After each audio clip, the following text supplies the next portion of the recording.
Hi everyone, welcome back for another episode of Adams for the Love of Movie Picks.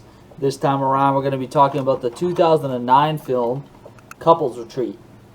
Now for those of you that haven't seen this, the title like Couples Retreat sounds like an absolute chick flick. I can assure you that it's not. And by the way, nothing wrong with chick flicks. I'm just saying there's some of you out here, especially the male audience of my viewers, may not like chick flicks, but let me assure you, this is not a chick flick. This is maybe more of a rom-com than anything, but I love this movie strictly for the comedy.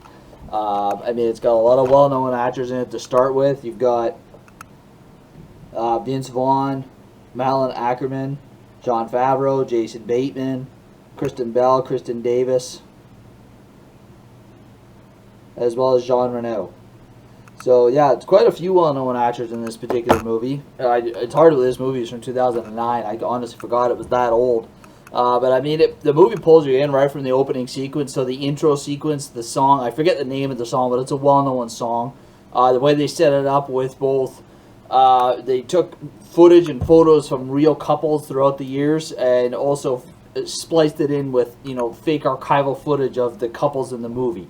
So it really pulls you in right from the get-go. The humor, like I said, is what's really good about this particular movie. There's a lot of great humor in it. The premise of this basically is you got four couples. They're all best friends. One couple is trying to save their marriage, and they pull the other couples into this place because this resort that they go to, it's not only for a vacation getaway, but it's also got couples therapy to help save their marriage.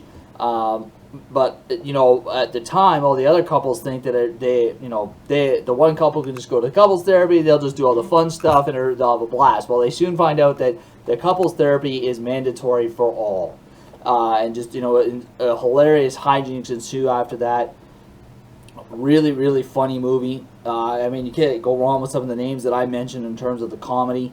So it's really well done, and that is another one that I forgot. Speaking of comedy geniuses, Ken Jeong plays a minor role in this one as well.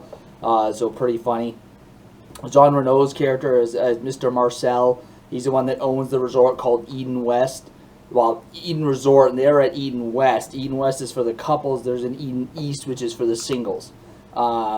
Which plays a role in it because the one guy, he comes with his girlfriend that he's only been with for 2 weeks. Like, he's supposed to be almost pushing 40 and she's 20. So that in itself is just funny. You find out he ends up hooking up with his actual ex-wife at the end of it. So, but yeah, I would, not necessarily the couples thing, but just I don't know where exactly this was shot, if it's an actual place called Eden, if they just staged it in some, tropical paradise and called it Eden. Regardless of what they did, the place definitely is real. Like, you can't fake some of the tropical scenes that they shoot. It could have been shot in Hawaii, but it's definitely a place like outside of the norm from where I live up here in Canada. So, it's beautiful, and it's really well done movie. Like I said, the comic lines are on point. The storyline makes sense. It's easy to follow, and it's just absolutely funny. There's parts of this that'll have you in stitches. There's other parts of it that are just funny in their own right because of you don't see him coming. Like the one guy, Vince Vaughn's character, he's a game designer, and that actually comes into play. It's later on in the movie you'll see with the head concierge butler dude, whatever you want to call him. So yeah, just if you've never seen Couples Retreat before, check it out. You will not be disappointed. If you're just a fan of good comedic movies in general, this is definitely a movie for you. And yeah, definitely check out Couples Retreat. There you go, folks. It's a short one this week, just kind of create some filler. Hope have yourselves a good night, and we'll catch you next week. See you then.